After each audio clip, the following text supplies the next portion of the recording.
กับบ่อยู่ก็สิว่าหยังน่ะบ่อยู่เลยกลับไปกลับแล้วเดี๋ยวนี้ตัวเว้าได้บ่อยู่เด้อบ่อยู่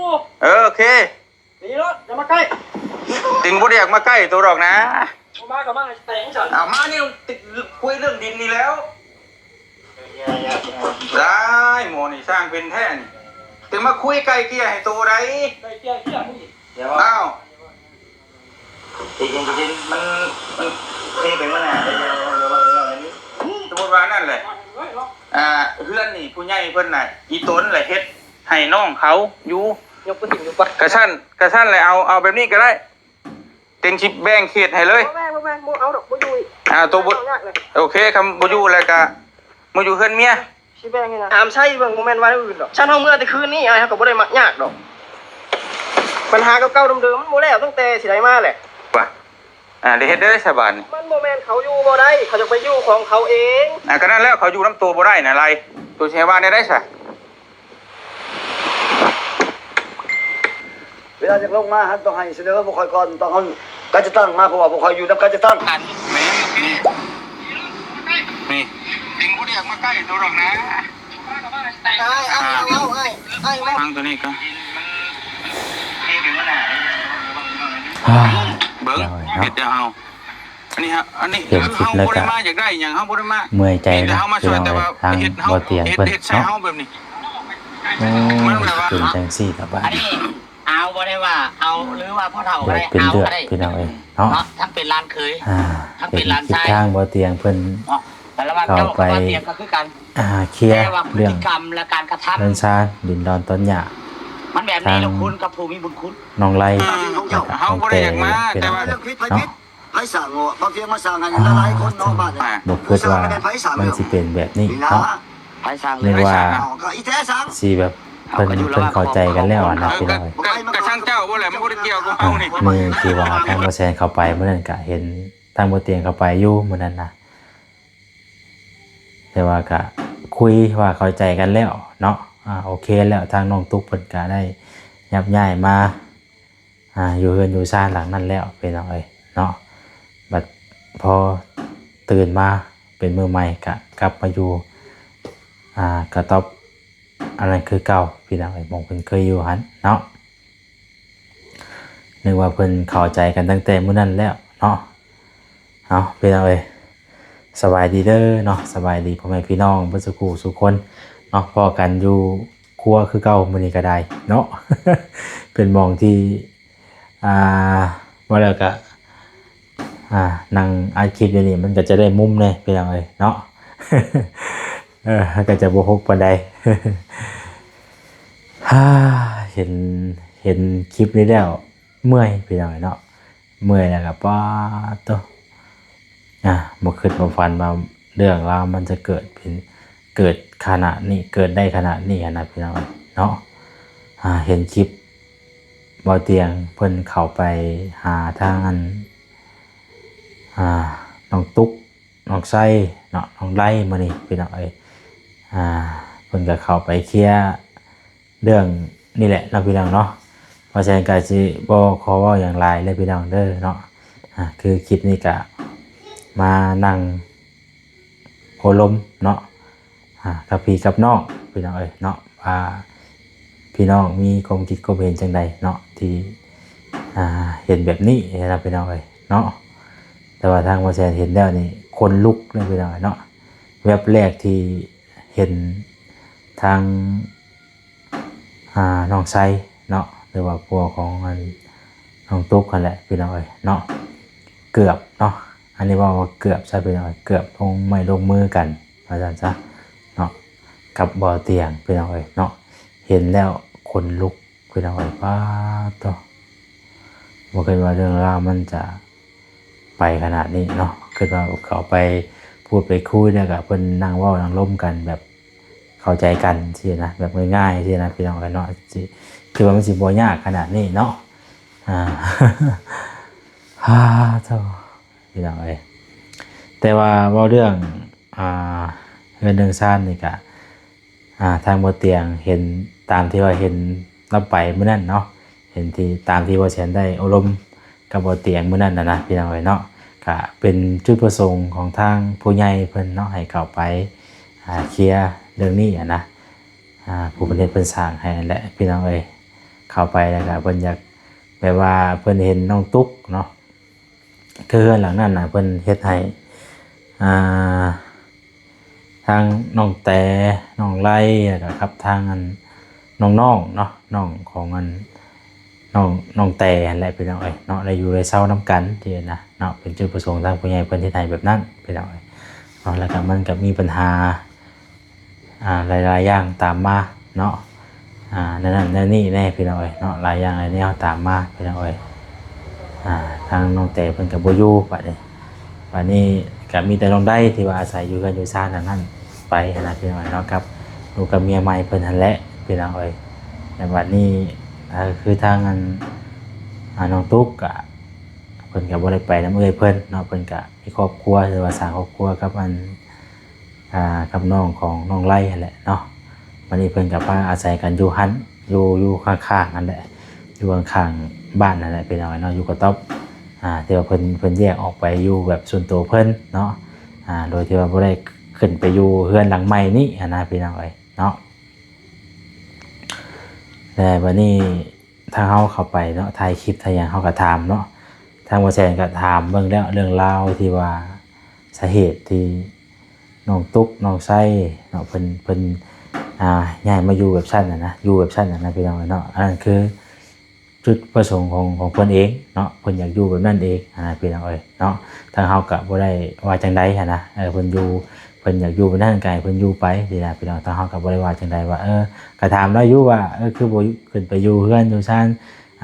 คือบ่ไปอยู่นำกันสินะวันนี้เพิ่นก็ว่าเพิ่นว่าบ่เป็นหยังสินะอยู่กับฉันก็ได้นะพี่น้องเอ้ยเนาะอันนี้ทางเฮาก็บ่ได้เว้าอีหยังมากมายหรอกพี่น้องเนาะมีแต่เพิ่นเพิ่นต้องการกับฉันก็ให้เพิ่นอยู่กับฉันไปเฮาก็บ่ได้เว้าอีหยังมากมายหรอกพี่น้องเอ้ยเนาะวันนี้มีทางผู้หลักผู้ใหญ่เพิ่นเห็นเนาะเพิ่นก็ว่าคือพากันไปอยู่ไปเซาไปอยู่แบบฉันสินะเนาะเพิ่นก็เลยให้ทางบ่เตียงนี่ไปถามไปไทยเบิ่งนั่นแหละเนาะไปพูดคุยกันเบิ่งว่าเป็นจังได๋คือ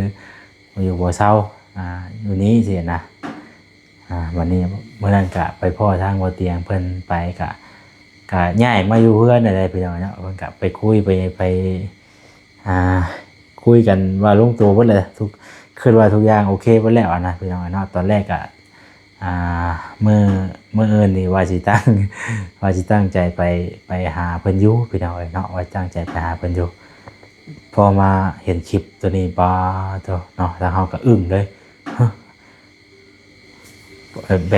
แบบคือสิบ่ได้นั่นแหละบัดนี้พี่น้องเนาะทางเฮาก็คือสิบ่ได้เข้าไปอะไรบัดนี้เนาะก็ติดตามเบิ่งนั่นแหละเนาะว่าสิเป็นจังไดพี่น้องเนาะ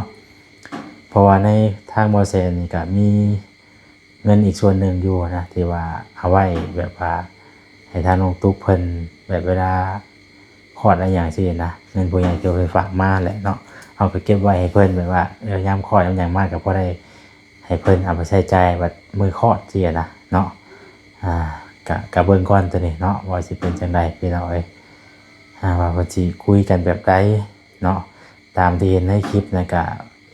เพิ่นคุยกับทางในบ้านอยู่ตอนนี้เนาะเพิ่นก็สิเคลียร์ให้แล้วมื้อนี้แหละพี่น้องเนาะทางเฮาก็เบิ่งคลิปก็ยังก็เห็นคลิปตัวที่ว่ากำลังเดือดอยู่ตอนนี้แหละพี่น้องเนาะเพิ่นก็เห็นเพิ่นไปคุยกับในบ้านก็คือสิแล้วสำเร็จนั่นแหละพี่น้องเนาะเพิ่นก็คือสิคุยกันลงตัวบ่นั่นแหละเนาะแต่ว่าเรื่องเฮือนเรื่องชานนี่ก็ถ้าฟังบัดทางบ่เตียงเพิ่นสรุปเนาะสิเป็นจังไดนะคือเฮาก็บ่ได้มีส่วนเกี่ยวข้องกับเรื่องเฮือนเรื่องชาติเนาะก็มีแต่เฮาก็เว้าอย่างหลายไปก็บ่ได้พี่น้องมีแต่ว่าติดตามเบิ่งในช่องบ่เตียงเนาะเอาเพิ่นสิคุยกันแบบใดสินะเพราะว่าที่ผ่านมาเฮาเข้าไปถ่ายก็มีแต่เว้าเรื่องน้องตุ๊กเพิ่นท้องเพิ่นหยังนั่นแหละเนาะเฮาก็จะบ่ได้ไปถามเรื่องเฮือนเรื่องชาติเรื่องแบบว่าจังซั่นจังซี่นะก็บ่ได้แบบเจาะลึกขนาดนั้นพี่น้องเพราะว่าเฮาก็บ่อยากให้นี่แหละมันมีเรื่องเวลาไปสิแหละพี่น้องเนาะ วันนี้ครับมันก็หลายอย่างหลายแนวน่ะมันมีเรื่องเล่าวที่คุยกันบ่ลงโตใช่ไหมนะก็ทางบ่เตียงเพิ่นก็เข้าไปพูดไปคุยแต่ว่ามาเห็นเหตุการณ์ไปซี่แล้วก็ว่าเนาะก็เมื่อยแทนบ่เตียงเพิ่นอยู่พี่น้องเนาะแล้วก็ไอ้ตนทางดาวเนาะที่ว่าตั้งใจเข้าไปพูดคุยตามจุดประสงค์ทางผู้ใหญ่เพิ่นบอกเนาะแต่ก็เกิดปัญหาก่อนพี่น้องเนาะเกิดปัญหาแบบคือเห็นในคลิปนั่นแหละพี่น้องเนาะแบบว่าคุยกันแบบบ่ลงโตเนาะคุยกันบ่ลงโตแบบว่าเว้ากันแบบใส่อารมณ์เสียนะพี่น้องเนาะแบบว่ามันเฮาคุยกันบ่ลงโตเด้มันก็เลยการเว้ากันจามันก็เป็นแบบนั้นพี่น้องเนาะก็คืออย่างที่พี่น้องเห็นในคลิปของบ่เตียงเนาะอันนี้ที่เฮาออกมาเว้าเนาะเฮาคุยเนี่ยก็คือสิว่าจังได๋เด้พี่น้องเนาะแบบว่าเรื่องแบบซี่นะทางบ่แซนก็เคยไปเคลียร์อะไรพี่น้องเนาะเคยได้ไปแบบว่าครอบครัวเพิ่นบ่ถือกันจังซี่นะผิดกันเฮาก็ได้ไปเคลียร์ไปแบบว่ามันมีปัญหาเนาะคันมันบ่มีปัญหาก็คือสิบ่ได้เคลียร์อะไรพี่น้องเนาะมันมีปัญหา1มามีปัญหา1มา2มาก็คือบ่เข้าใจกันสินะเฮาก็ได้ไปเว้าไปเคลียร์ไปคุยเพื่อว่าให้ถูกต้องปรองดองกันแล้วก็อยู่ร่วมกันไปได้สินะเนาะเฮาก็คือถ้าเฮาไปแต่ละหม่องแต่ละบ่อนนี่จุดประสงค์ทางเฮาน่ะคืออยากให้เพิ่นได้ดิบได้ดีหังมีไปมื้อหน้าพี่น้องเนาะอยากให้เพิ่นได้มีอนาคตที่ดีคือคำว่าซอยสินะให้เขาคำว่าซอยนี่ก็คือซอยไปแล้วก็อยากให้มีอนาคตที่ดีมีชีวิตที่ดีแต่ละครอบครัวนะเนาะบ่อยากให้พิดเทียงกันเนาะถูกต้องปรองดองกันนะแต่ว่ามันก็คือว่าแหละเนาะแต่ละครอบแต่ละครัวก็คือเรื่องปัญหาเนาะมันก็มีอยู่แล้วนะเนาะเรื่องปัญหาของคนเฮานะพี่น้องเนาะมันก็ต้องมีแต่ว่าที่ผ่านมาเฮาแบบมันก็ต้องโลกภายนอกมันก็มีอยู่แล้วนะแต่ว่าถ้าเฮาบ่ได้ถ่ายคลิปหลายอย่างลงดิอันนี้มันแบบก็สิเห็นแบบซี่ก็ย้อนว่าเป็นเคสที่แบบว่าเฮาเคยช่วยเหลือมาแล้วก็พอมีปัญหาก็มีหลายคนไปถ่ายนั่นนี่มันก็เฮาก็เริ่มมันก็เห็นกันไปสินะพี่น้องเนาะมันก็เลยเฮ็ดให้มีเรื่องมีราวหยังขึ้นไปสินะมีหยังเฮาก็นำเสนอไปสินะจังว่าโอ้มาเห็นคลิปว่าเตียงเพิ่นรถคนลุกพี่น้องเนาะทางจักสิว่าได้ใหญ่เนาะทั้งอีโตนทั้งอันน้องตุ๊กกับปานนั่นแล้วก็อีโตนทั้งบ่เตียงนะครับปานนั่นเนาะเข้าไปคุยตั้งใจเข้าไปคุยเพื่ออยากให้ลงโตกลับกลายเป็นแบบบ่ลงโตบ่เข้าใจกันอีกสินะพี่น้องเนาะอันนี้เฮาก็บ่ได้ว่าให้ไผพี่น้องมีแต่ว่าตามที่เห็นในคลิปนะก็คืออย่างที่เห็นพี่น้องเนาะไปผิดไปถูกก็เบิ่งเอาในคลิปนั่นแหละพี่น้องแต่ว่าเฮาอยากออกมานั่งเว้าแล้วก็อบรมกับพี่กับน้องเนาะว่าคือเป็นแบบนี้นะพี่น้องเนาะคือเฮาเข้าไปหาแต่ละเคสว่าเอาก็อยากให้เพิ่นได้เพิ่นมีคือบ่ใช่เว้าแหละเนาะอยากให้เพิ่นมีชีวิตที่ดีแต่ละครอบแต่ละครัวนะแต่ว่าก็บางครอบครัวก็บ่มีปัญหาหยังเนาะบางเคสก็บ่มีปัญหาหยังก็คือได้ริบได้หลีไปเลยก็มีพี่น้องเนาะบางเคสก็ไล่ไปแล้วก็บ่เข้าใจกันเนาะมันก็มีหลายกรณีที่เฮ็ดให้มันเกิดเรื่องเกิดราวนะมีหลายเหตุมีหลายปัจจัยแต่ละครอบครัวมันบ่คือกันเนาะถ้าสิว่าแล้วก็มันบ่คือกันเพราะฉะนั้นจ้ะพี่น้องเนาะจะว่ามาเห็นทางบ่เตียงแล้วก็โอ้อีโตนเนาะอีโตนทางบ่เตียงเพิ่นแน่พี่น้องมีแต่เป็นกำลังใจให้เนาะเคลียร์เรื่องนี้ให้เข้าใจกันเร็วๆพี่น้องเป็นกำลังใจให้เพิ่นเนาะคุยกันให้เข้าใจกันเนาะค่อยเว้าค่อยคุยกันนั่นแหละพี่น้องทางเฮาก็เห็นคลิปแล้วกับตกใจนะพี่น้องเนาะก็ออกมานั่งโอ้ลมกับพี่กับน้องนั่นแหละว่าโอ้เนาะมีแต่ว่า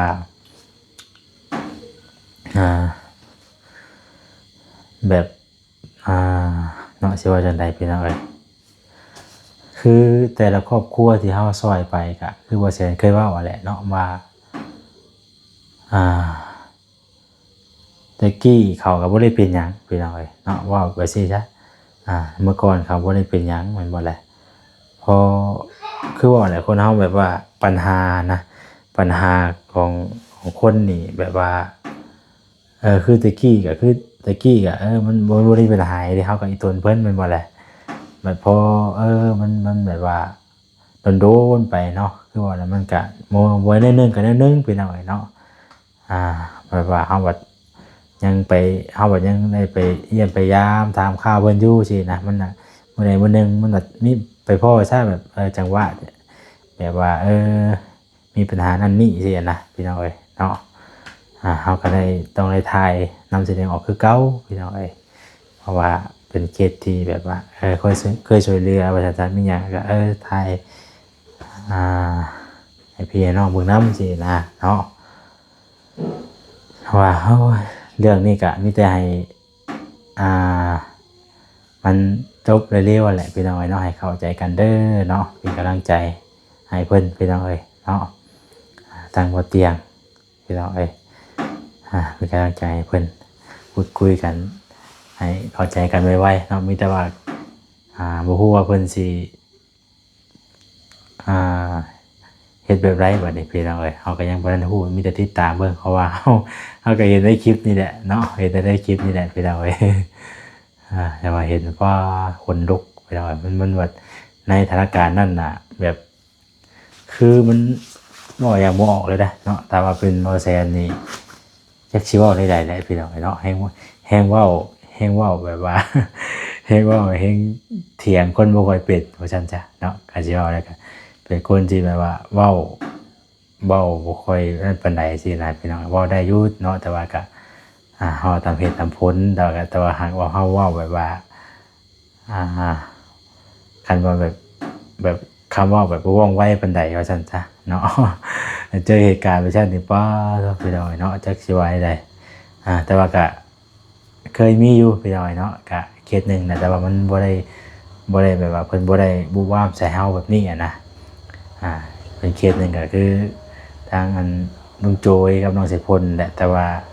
อันนั้นเพิ่นพอกับลูกอันนั้นเนาะพอกับลูกบ่ได้เกี่ยวของกับเฮาเพิ่นบ่ได้อยากให้เฮาสินะอันนี้เพิ่นอยากให้ได้ยินเพิ่นเว้าเนาะอยากเพิ่นก็เว้าซื่อออกมาอยู่นั่นแหละพี่น้องเนาะที่ว่าเพิ่นเว้าเพิ่นคุยกันนั่นแหละก็ได้แต่ก็เอาพี่น้องเอ้ยเนาะขอให้ผ่านพ้นไปด้วยดีเด้อพี่น้องเด้อเนาะมีแต่ติดตามบัดทางว่าเตียงเพิ่นสรุปเนาะว่าสิเฮ็ดจังใดว่าเอาคุยกันว่าตอนแรกว่าสิเข้าไปหาน้องเพิ่นอยู่ว่าไปเยี่ยมยามเพิ่นมื้ออื่นมาคุยกันกับทางพ่อตาเพิ่นมื้อนี้มาเห็นคลิปสิแล้วก็มีแต่ว่าติดตามไปบัดนี้พี่น้องเอ้ยเนาะมันครอบครัวใดที่ว่าเพิ่นเอาซอยไปแล้วก็เพิ่นโอเคเนาะหรือว่าบ่มีปัญหาหยังก็เฮาก็ดีใจนำได้พี่น้องเอ้ยแต่ละครอบครัวก็ได้เนาะเพิ่นโอ้ใจเฮ็ดจักหาก็ดีใจนำเพิ่นพี่น้องเอ้ยแต่ละครอบครัวเนาะแต่ว่าเฮาซอยไปแล้วเพิ่นโอ้ใจเฮ็ดจักหาทำมาหาอยู่กินเลี้ยงครอบครัวตัวเองได้ก็ดีใจนำเพิ่นแต่ละครอบครัวเนาะอันนี้มีปัญหาได้เข้าไปแก้มันก็บ่ม่วนแต่พี่น้องเนาะบ่สบายใจนั่นแหละเนาะทั้งผู้รักผู้ใหญ่ผู้เพิ่นเห็นเพิ่นก็บ่ดีใจว่าซั่นซะเนาะผู้เพิ่นเฮ็ดเพิ่นสร้างให้มันก็เสียความรู้สึกเพิ่นเนาะทางผู้รักผู้ใหญ่เพิ่นก็ได้แต่ก็เฮ็ดจังได๋ซะพี่น้องเรื่องคือเรื่องราวแบบนี้น่ะเฮาบ่อยากให้มันเกิดหรอกเนาะแต่ละเคสแต่ละหม่องแต่ละบ่อนที่เฮาไปซอยนี่ตอนแรกก็มันก็บ่ได้เป็นหยังมันบ่แล้วเฮาก็อยากซอยก็ย้อนว่าเฮาอยากให้เพิ่นได้เนาะพอมีพอหยังไปแล้วก็เริ่มมีการเปลี่ยนแปลงนั้นนี่ก็มีหลายอยู่พี่น้องเอ้ยเนาะแต่ก็คันเฮาบ่ได้เข้าไปอันนี้เพิ่นก็หาอยู่หากินเองเพิ่นนั่นแหละแต่ละครอบครัวกับบางครอบครัวหั่นนะเนาะเอามีแต่สำนั้นแหละพี่น้องเนาะทางบ่แสนก็จะบ่ขอเว้าอย่างหลายเนาะมื้อนี้ก็ออกมา นางโอนางลมกับพี่คำน้องเล็กๆน้อยๆยังบ่ทันได้อาบน้ำอาบในซับมาแต่บ้านก่อสร้างเนาะเรื่องค่าสร้างนั่นก็เพิ่น20 ล้านเนาะว่าจะบอกเพิ่นว่า20 ล้านถ้าเพิ่นเฮ็ดได้เพิ่นก็เฮ็ดจังนะเพิ่นบ่ได้ก็เป็นทางผู้ใหญ่เพิ่นก็ให้บอกว่าให้หาสร้างใหม่ว่าซั่นนะเนาะจังว่ากันตัวนี้ถ้าเฮาบอกทางเพิ่นก่อนเนาะเพราะว่าสมเสาเฮาก็ซื้อเพิ่นไปแล้วพี่น้องเอ้ย เนาะแต่ก็ยังแพงอยู่นั่นแหละพี่น้องเอ้ยเนาะ20 ปลายล้านก็ทาง FC เพิ่นก็คอมเมนต์มาบอกว่าแสนอยู่เนาะเอาสำหรับคลิปนี้ก็ทางบ่แสนจะได้ขอตัวจบคลิปก่อนเนาะมีแต่ผิดพลาดใดๆก็ขอโทษขออภัยนำบ่แม่นพี่น้องหลายๆเด้อพี่น้องเด้อเนาะผิดพลาดใดๆก็ได้เนาะวันนี้ก็ออกมาโอ้ลังลมเนาะเป็นกำลังใจให้ทางบ่เตียงเพิ่นนั่นแหละพี่น้องเนาะขอให้เพิ่นพูดคุยเนาะเรื่องนี้ให้เข้าใจกันเร็วๆเด้อเนาะพี่น้องเอ้ยเนาะแต่ละครอบแต่ละครัวก็นี่แหละพี่น้องเอ้ยก็บ่อยากให้มีปัญหาหยังกันเนาะเพิ่นผู้ใหญ่ประเทศเพิ่นสร้างอันนี้ก็พากันรักษามันเพียรเอาเนาะดูแลเอาสิ่งของที่ทางผู้หลักผู้ใหญ่เพิ่นให้ถือว่าเป็นสิ่งที่มีค่าเบิดเนาะเพราะว่าเฮาก็บ่ได้มาแบบว่าด้วยแบบเฮาไปเฮ็ดเวียกเฮ็ดงานสินะแบบว่าสิ่งทุกสิ่งทุกอย่างก็ผู้หลักผู้ใหญ่เพิ่นช่วยให้เฮาคิดว่าให้มันมีค่าว่าซั่นซะเนาะสิ่งของที่ทางผู้หลักผู้ใหญ่เพิ่นให้ก็รักษาไว้พี่น้องเอ้ยเนาะอยากให้แต่ละครอบครัวก็แบบมีชีวิตที่ดีแหละเนาะบ่อยากให้มีปัญหาอีหยังกันอะไรพี่น้องเอ้ยใช้ชีวิตไปแบบแบบพอเพียงว่าซั่นซะมีหยังเฮ็ดก็เฮ็ดไปมีเวียกมีงานเฮ็ดก็เฮ็ดไปสินะเนาะถ้ามีปัญหาสิก็มันก็บ่คักปานใดเนาะทางเฮาแล้วก็ทางผู้หลักผู้ใหญ่นั่นแหละพี่น้องเนาะทางผู้เฮาไปเว้าไปคุยมันก็บ่คักบ่ม่วนสินะเนาะถ้ามันเป็นเรื่องเป็นราวไว้สินะพี่น้องเอ้ยไปซะเนาะจะได้ขอตัวไปก่อนเด้อพี่น้องเด้อเนาะอยู่ดีมีแฮงบ่สุขสุขคนพี่น้องเอ้ยสบายดีเนาะโดยไปแล้วเนาะอาบน้ำนอนก่อนบัดนี้พี่น้องเอ้ยง่วงนอนได้